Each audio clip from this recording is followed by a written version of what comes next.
you see me? Hi everyone, welcome to Good Morning Toowoomba with Ben Apsey and I'm Daryl Nicholson, more than just a postcode. Welcome along, and I've just shared this to a few people. G'day to Annette up at St Andrew's Hospital, and my friend Tricia Yakovon celebrating in America with the victory of the Biden-Harris team. So she's very, very happy. She's not moving here now. Bugger. I know, I'd love to see Tricia again, but anyhow. Let's run through this. Monday the 9th of November 2020. A big shout out to Luke from Light and Dark Productions. He's back on deck today. Back on deck, and Lincoln's moving the bloody camera. Anyhow, I'll do all the formalities. Just like a low of 9. Had to pull the doona up last night in the flannelette pyjamas. A high of 24 today. Currently it's 16. It feels a bit icier than that. 10% chance of rain.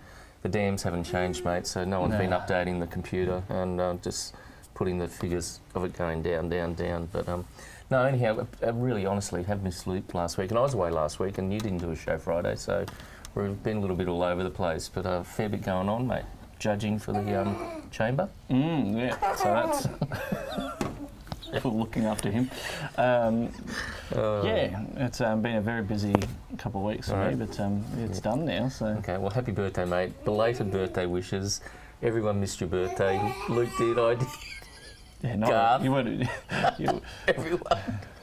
That's all right. No, I did put a belated thing on. I did share your show across that you did on Thursday. So, but yeah, and I wanted to have a drink with you Friday night, but you were busy. So. Oh, you're doing chamber stuff. Yeah, doing chamber stuff. So it's done now. It's off my hair. I could stress less. And by the time you left the office, I'd left and gone up to the Rock, and I'll talk to you about the Rock later. Multi-storey car parks back on the agenda again. Zev from Zev's Restaurants doing the song and dance, and a few other people. But a lot of people are starting to do the song and dance about the parking, and it's good. If we can keep this up for 4 years, maybe we'll have a change in council. A few of the negative Nancys of the world might be gone. So negative Nancys, right? Okay. Look, I really don't think it is a council responsibility for a multi-storey car park. I think it's a private enterprise, and maybe council needs to offer some sort of incentive for that to happen. So, but I'm sure that the council definitely has a role to play in it. But it's definitely an interesting argument. It's a public asset. It's something that's not going to return money. It's like public transport. Public transport is there as a service. It's not there as a bankroll for something else. So my opinion is that it's something the CBD needs, or at least the CBD needs a compromise in the short term. And I said it during the council election, free CBD parking. Why is it that the CBD and the shops in the CBD are disadvantaged are discriminated against by council with barely any free CBD parking? 1 hour of free parking is not enough to go to a travel agent and book a holiday. It is not enough to sit down and have a decent lunch. It is not enough to go to a hairdresser. And these are the businesses that the CBD needs to have the foot traffic to service all of the other things that make a CBD vibrant and livable. Grand Central can offer 3 hours free parking. It's gone back. Is it back to 2? Or is it Why can council not see that is what the CBD needs? The CBD needs 3 hours free, just like Grand Central. And the funny thing is, people will park in that 3 hours of free parking right up the top end near Target, and they'll walk all the way through to Kmart on the other end. And if they parked at the Kmart end, they'd be closer to the shops at this end of the CBD than they are to Target. Oh, no, I know. But people just don't. Need to go to the toilet. Lincoln needs to go to the toilet, everyone. Oh, jeez. I know, it's an issue there, mate. So let's see where it all goes to. Look, I agree, free CBD parking would be beneficial. So there's a 3 hour one out the back. It is never full. That car park out there is never full. And the cars that are in it are not people shopping. I can tell you that they are shop owners. They are people that work at the Department of Housing. They're the people that work at Empire Theatre. They're the people that work at the police precinct. It wouldn't be hard for them to sit and every watch 3 hours on the cameras and see where people go. Every 3 hours, putting a new ticket on because there's nowhere else close. Yep. And council will say, "Oh, well, you could park at the bus interchange," but Yep. the lift is rubbish. The stairs are dangerous to walk on. It's also right next to Bell Street Mall, which has a very negative connotation about it. It's got a bad feel. Yeah. If you want your car vandalised or stolen, yeah, sure, the bus interchange is a great spot. Daddy, I just need to go to Just the gotta go. toilet. Do you need to go and do that? I will. You go and take him and I'll keep going. Don't take that microphone with you. No, we don't need to hear that. Bit of noise over the road. There's a bit of activity at Bonamici's, so it looks like that wine bar's coming together. So stay tuned and we'll see what's going on. But there's a fair bit of noise going on there. This is quite funny. St Vincent's Hospital opened their new ER over the weekend and had an open day, and lots of people attended that. So it's another great investment in Toowoomba for St Vincent's Hospital, and certainly has grown. Speaking of hospitals, I've been going up to St Andrew's Hospital. What a complex that is, and big g'day to Annette, who's still up there in hospital. I'll come up and see you through the week, but it's quite a massive complex as well. So we've got some great medical facilities in our city. UVA or UVA is opening at the old Full of Life shop in the Walton stores. So it's labelled as a wine bar. So again, I'm going to be quite interested to have a look at that. Friday night I did venture. I did have the evening off. I finished up early and went down and had a stein of beer at the Walton stores at the Bitter Garden. Really enjoyed that. Went and had a look at the Rock. It was very, very busy. The rooftop bar there, very nicely laid out. Saw a couple of people there, but certainly Henry's doing quite a good job there as well. If you haven't been to the Rock yet, get up and have a look at it. And I've got to get up and have a look at George Banks as well. I can't believe Ben's been pulled off the show, mate. Sorry. I just think it's funny. This might be me coming back on my own. Saturday, I just virtually worked a really long shift at the sports club. Listen, if you haven't been to the sports club yet, you've really got to come and check it out. $5.5 million investment there. You do really need to book on a Friday and Saturday night. It is very, very busy. Ben even said his mum rang up and couldn't get them a table for that night. So come down and check it out. A great investment for the city. The Met, I went down to the Met on Sunday and caught up with Lisa and her girlfriend there. Had a Coca-Cola with them. The Met, very good. Costa and Jasmine have really built a tribe there and are really kicking it. Mick Lindsay played there yesterday and it was really a great atmosphere. I really enjoyed being there. I only stayed for about an hour but because I had to go to work again. I've said hello to Annette, big hello to Ross, my housemate in hospital down at the PA, got some more challenges. Now Ben's got to make a coffee. And I want to say Vale to a friend of mine. I didn't leave in a good way, to Victoria Jasper, Queenie Vale, fly be free, passed away at 47 years of age. So her funeral's this week sometime. And also celebrity socialite entertainer Jeannie Little passed away. Grew up with Jeannie Little. She appeared on the Mike Walsh show. That's what sort of got her going. And Queenslander, lived on the Gold Coast, I think, down at Currumbin, somewhere around there. And yeah, she passed away over the weekend. Been struggling with Alzheimer's for a long, long time. I'll wait for Ben to come back to talk about the Inland Rail breakfast. That's on this Thursday. But it looks like this 6.5 kilometre tunnel is a step closer to being started. So I know they've done some core testing there and it's an exciting project, and if we can get a fast rail, that'd be even better.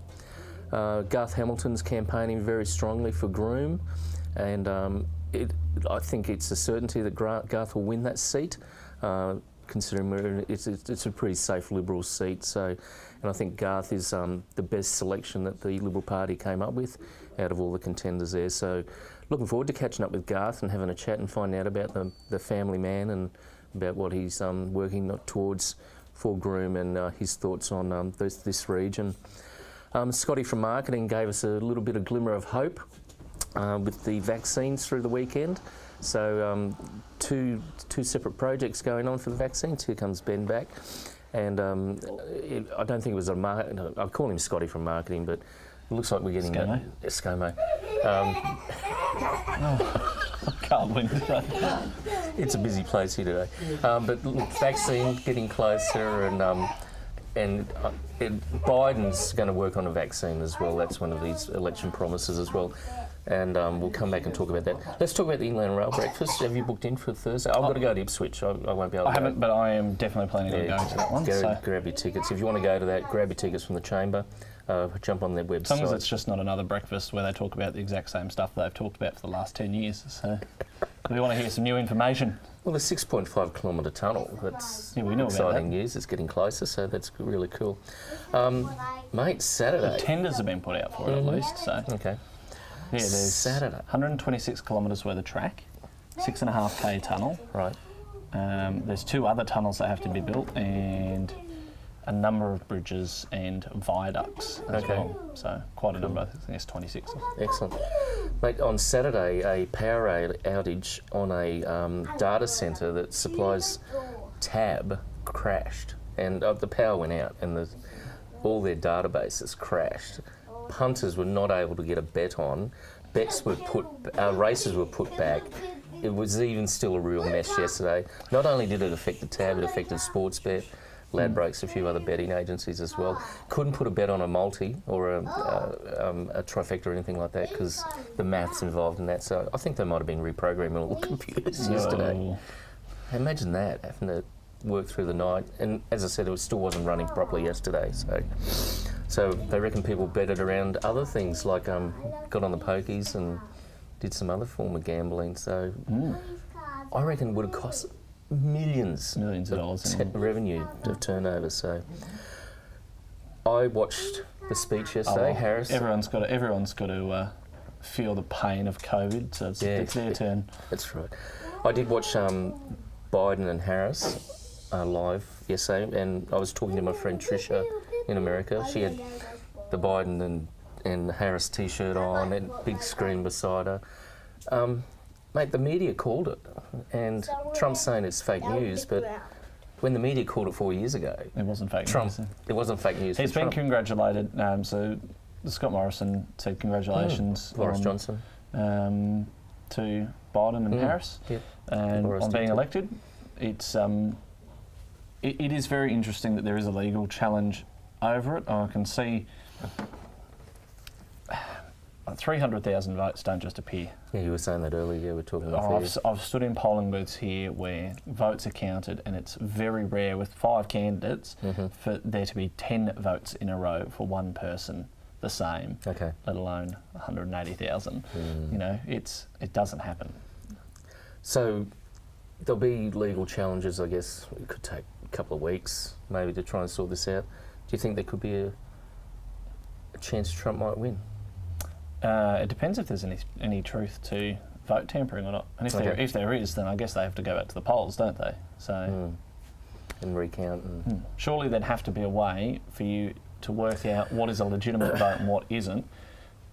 If they print them with a traceable element in it or something, a bit like checks. They checks have got the.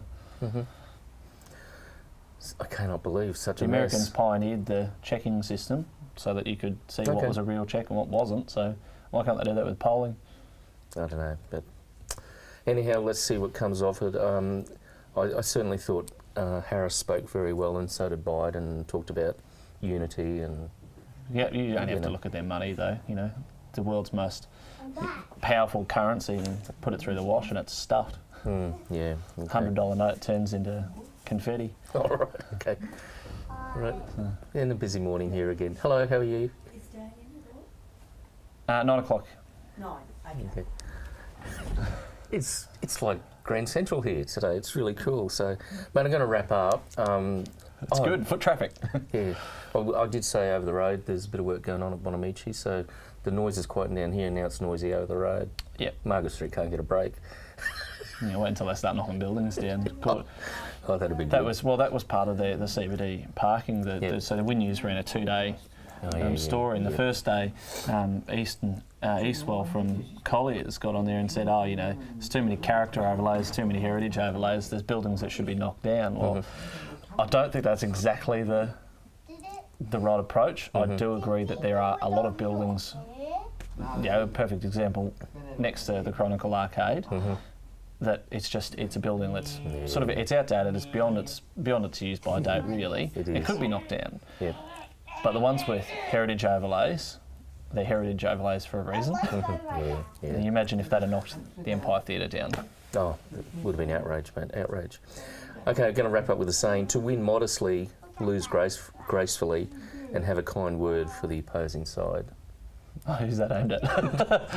I don't know, it's probably aimed at both of them, but look, if Trump does win and get back in, I just hope he does work closely with the opposition, and like Harris and Biden are talking, so, and get America great again. And that's what Tricia wants. It'll be interesting to see if Trump doesn't have anything on the legal challenges, he doesn't have a win there, and it is, in fact, Biden and Harris.